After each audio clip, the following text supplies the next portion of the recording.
क्या अभी तक टाइम पास पैसा वसूल को सब्सक्राइब नहीं किया? तो अब कर लो और साथ में ही बेल आइकन भी जरूर दबाएं। हेलो दोस्तों, हमारी पिछली वीडियो जिसका नाम था कि सरकार ज्यादा पैसा छापकर सबको अमीर क्यों नहीं कर देती, में हमने आपको बताया था कि सरकार ऐसा क्यों नहीं करती है। इससे मार्केट में इन्फ्लेशन आ जाता है। इन्फ्लेशन का मतलब है कि जब मार्केट में चीजों की कमी एकदम से हो जाती है और उसकी मांग बढ़ जाती है, इस हालत को इन्फ्लेशन कहते हैं।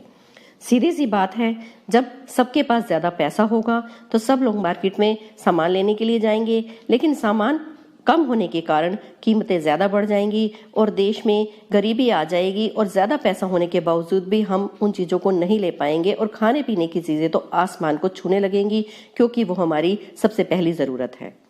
हमारी आज की वीडियो में हम आपको बताएंगे कि गरीबी से तंग आकर किन किन देशों ने ऐसा किया और फिर उन्हें इसकी क्या सजा भुगतनी पड़ी।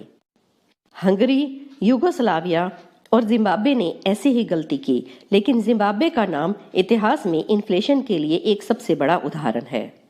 जब इस देश के लोगों के पास पैसों की कमी होने लगी तो यहाँ की सरकार ने अंधाधुंध नोट छापने शुरू कर दिए, जिसका नतीजा ये हुआ कि लोगों के पास अब पैसे तो काफी इकट्ठा हो गए थे, लेकिन अब उन्हें एक ब्रेड का पैकेट या फिर एक पेन लेने के लिए भी एक बैग भरकर पैसे देने पड़ते थे।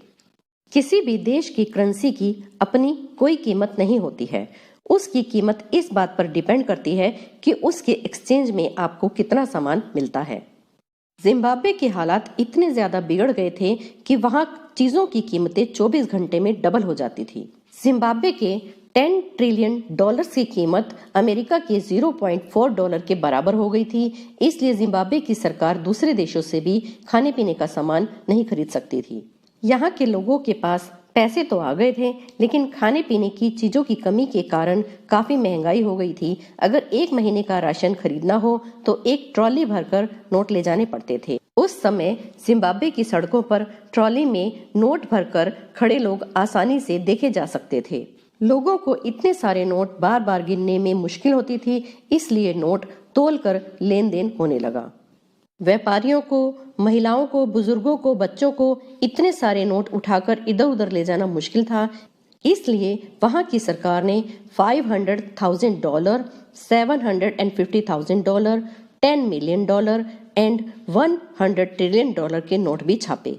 इससे नोटों को इधर उधर ले जाने की प्रॉब्लम तो दूर हो गई, लेकिन गरीबी की समस्या दिन ब दिन और ज्यादा बढ़ती जा रही थी। अब सरकार ने लोगों से कहा कि वो अपने सारे नोट डिस्ट्रॉय कर दें, यानी कि खत्म कर दें, जला दें, लेकिन लोग ऐसा करने को तैयार नहीं थे। तब इस मुसीबत से छुटकारा पाने के लिए वहां की सरकार ने अपनी करेंसी, जिसका नाम जिम्बाब्वे डॉलर था, उसे बैन कर दिया और उसकी जगह पर अफ्रीका की करेंसी रैंड और अमेरिकन डॉलर को लीगल घोषित कर दिया। लेकिन अभी तक भी जिम्बाब्वे इस मुसीबत से उभर नहीं पाया है। दोस्तों, अगर आपको हमारा वीडियो अच्छा लगा तो हमें कमेंट्स में जरूर बताएं। वीडियो को लाइक और शेयर करना ना भूलें। चैनल को सब्सक्राइब कर लें। जय माता दी दोस्तों।